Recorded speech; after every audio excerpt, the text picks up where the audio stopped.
There is a moment, usually quiet and almost invisible, when something wakes up inside you before you even open your eyes. It's subtle, familiar, and so constant that you stopped noticing it years ago.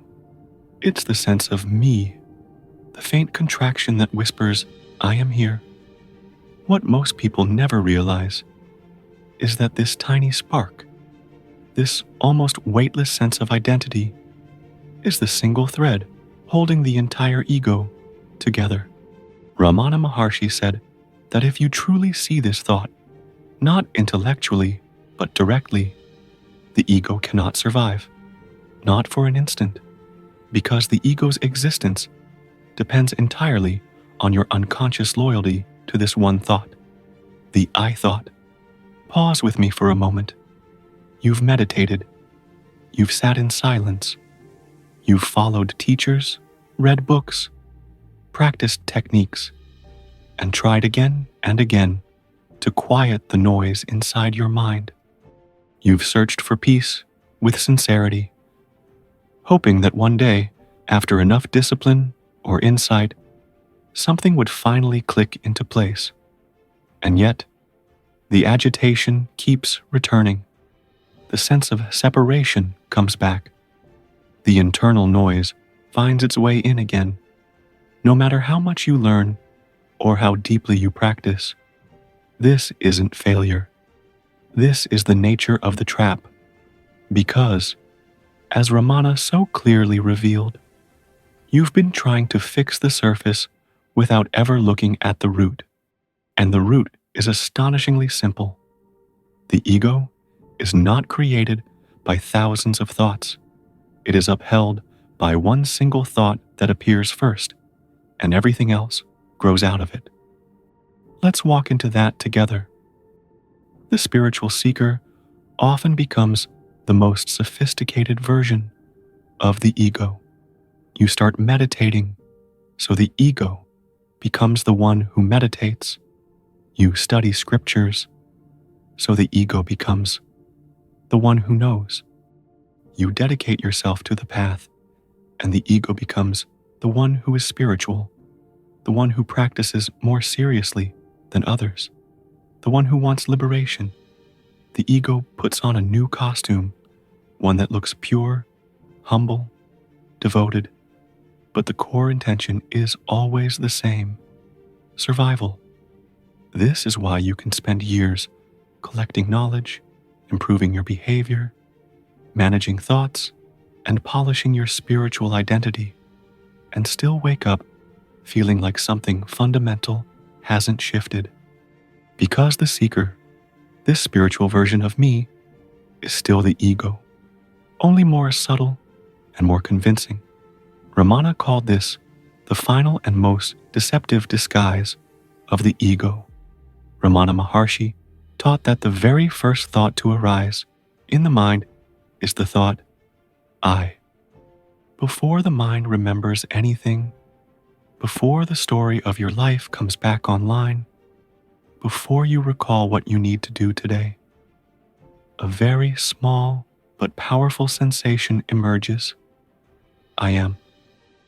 And then, only afterward, every other thought begins to unfold.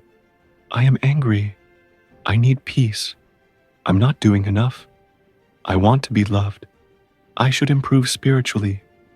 Every thought is an extension of the same root, because every thought begins with I. Ramana goes even further and says, there are no many thoughts.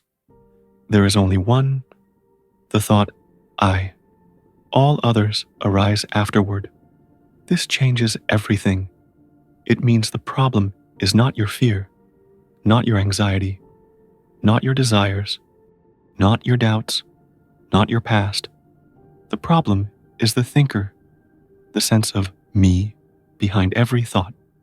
This is the thought the ego cannot survive being seen, because once you recognize it, the illusion begins to unravel. The ego does not die through discipline, force, or resistance. It dies when you look directly at it, because the ego is not a real entity, just a movement of attention, a habit of identification, a story you keep believing out of repetition. It feels solid only because you never turn inward to examine it. You look at its creations, fear, anger, desire, insecurity, but not at its source. Ramana's insight is devastatingly simple. The moment attention is turned toward the I thought, the ego loses its foundation. Like a shadow exposed to light, it has nowhere to stand. And in that collapse, in that falling inward, you discover something the ego cannot enter, the natural silence of your own being. Ramana doesn't give a complicated method. He gives the most direct path possible. It is not a mantra. It is not a visualization. It is not a breathing technique. It's a scalpel, a surgical movement that cuts through every layer of illusion. Here is how it works. A thought comes. It doesn't matter if it is fear, desire, jealousy, worry, or even a spiritual thought like, I want enlightenment.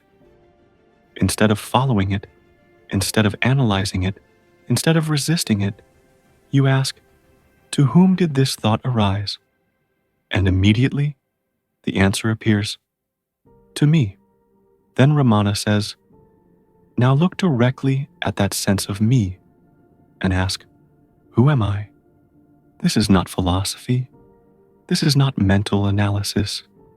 This is a return, a turning of attention back toward the source of the I thought.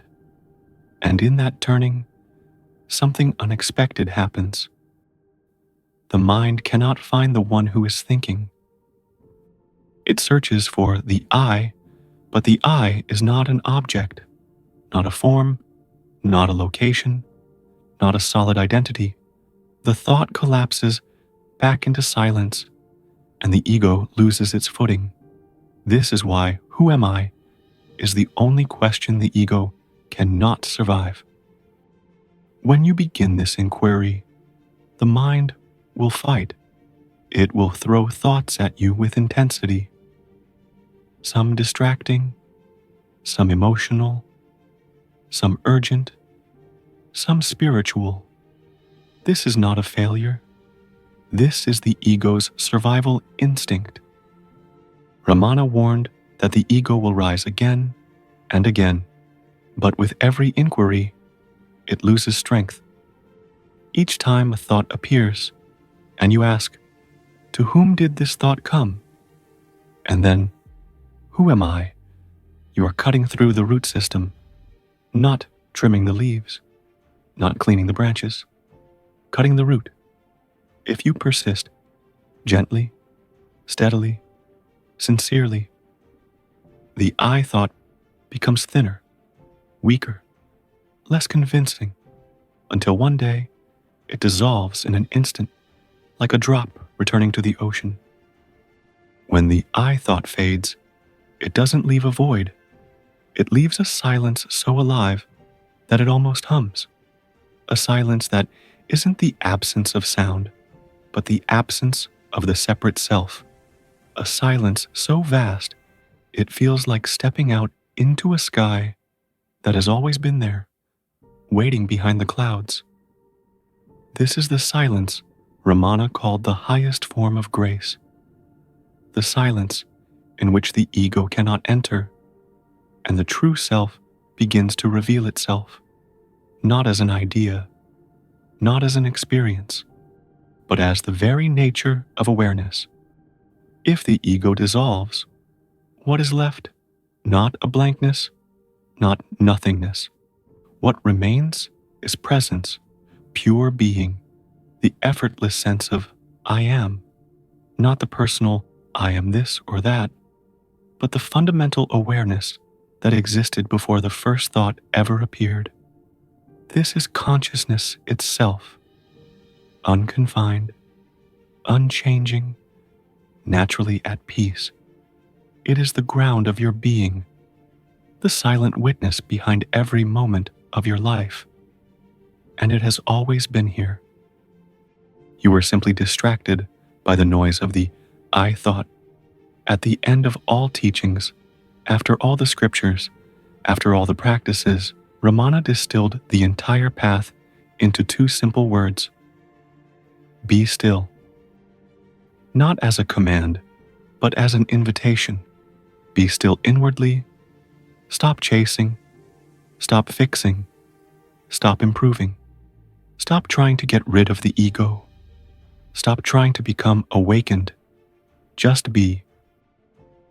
Let the I thought rise if it wants. Let the mind make noise if it must. But don't follow it.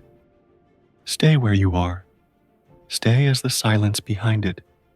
If you do nothing else, if you simply remain still, the ego loses its momentum, and the truth of your being begins to shine on its own. The ego cannot survive being seen. It cannot survive the simple inquiry, who am I? Because that question points directly to the place where the ego never existed.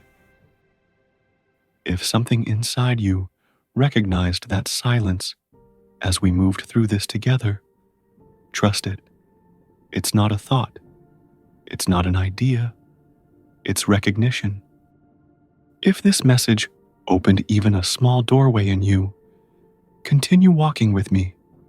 There are more videos that point back to this same silence, the silence that the ego can't survive. Click below and let's keep going.